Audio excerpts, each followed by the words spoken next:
My name is Bart Riihimaa. I'm here with my dad, Bart Riihimaa. It is January 5th, 2013, and I'm going to interview him.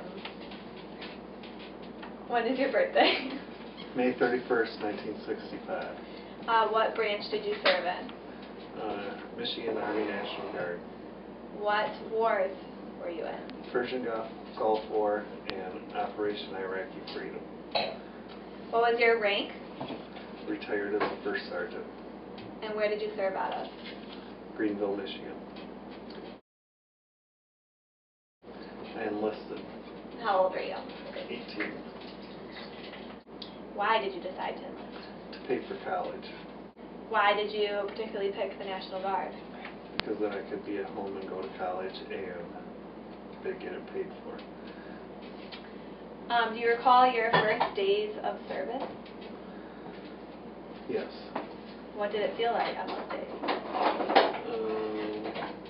It was different, given up my control. It was just basic military training. I mean, they teach you how to shoot, train you physically and mentally, teach you the ways of the military. In each of your wars that you served in, what did you do, starting with the first war you were in? First war in Desert Storm, I was a generator mechanic. So what did that entail? My job was to repair generators which supplied power to other units when they were out in the field. Do you remember when you arrived there, and what was your first reaction? What in the world am I doing here when the plane drops us off and leaves and there's nobody to pick you up or nobody around to get you? Was there combat where you were? That was the first day of combat of the war. Did you personally see combat? Not that day. Throughout the war, did you? I saw the results of combat, and I saw missiles that were being fired at me. Do you have any memorable experiences from that war?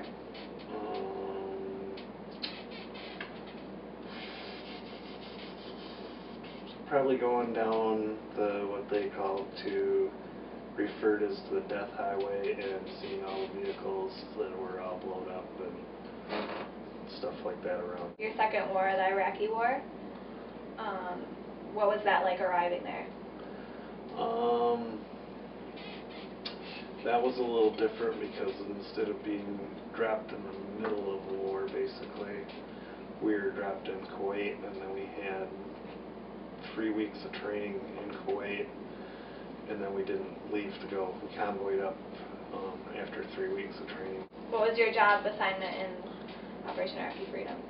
Started out as platoon sergeant, ended up as first sergeant. So what did that job entail for you?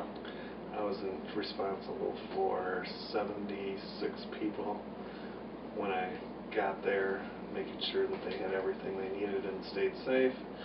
And when I left, I had to do the same for 210 people. I never saw anybody get shot. I've seen the results of many people getting blown up. I've seen got fired at with rockets, shot at people, but didn't get shot at. Was your area that you were living ever under attack? Yes, by rocket and mortar fire. What was that like? Didn't get any pictures that time. Was it scary, or like how did you feel? You get used to it after a while. So it became a regular thing? Yeah. Were you like in fear when that was happening, or you just got over it? And...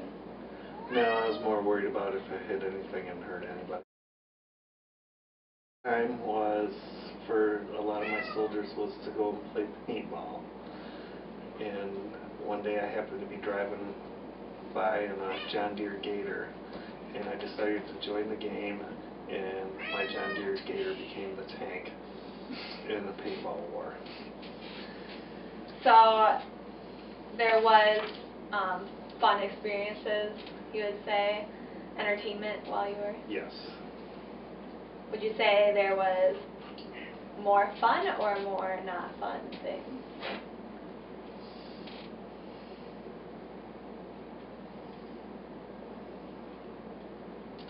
I'd say more fun. Because you learn to make fun wherever you're at. And even the things that shouldn't be fun are fun. How did you stay in touch with your family? First war was just letters and a few phone calls. The second war, we had internet service so we could email back and forth. I got packages from home, and also you could do some video chatting, but a lot of times it was just voice over IP phones. What type of things would you get in packages or send in packages back home? I didn't send a lot of packages home. There wasn't really a whole lot to send. I got a lot of food stuff, canned foods like ravioli, SpaghettiOs, stuff that was easy to make, so it made a change of pace for the regular food that we had. What was, in both situations, what was your places you were staying like, where you slept and spent your time? First war, I started out in a tent with 14 people until I got changed my living conditions and lived in a trailer with heat and air conditioning where I worked out of, just because I was the only one that worked out of there, so I could live in it. And I could put in more hours working, and there was a lot of work to do. And the second one, I lived in an aircraft bunker that had like a 2-story rooms built out of plywood, and we each had our own. Most people had their own room and own air conditioner, and I had actually television and laptop in my room. So pretty decent living conditions, at least Yes. the second time. Yes. What type of things would you find in your room? Unwanted things? The worst one was one of the most venomous snakes in the world I found stuck to the sticky glue flypaper trap underneath my bed. What did you think of your fellow officers or soldiers that you were with? I enjoyed most of their company. I mean, I was most of their supervisors, so I had to look on them as more subordinates than friends necessarily. Can you explain why you had to leave the Army?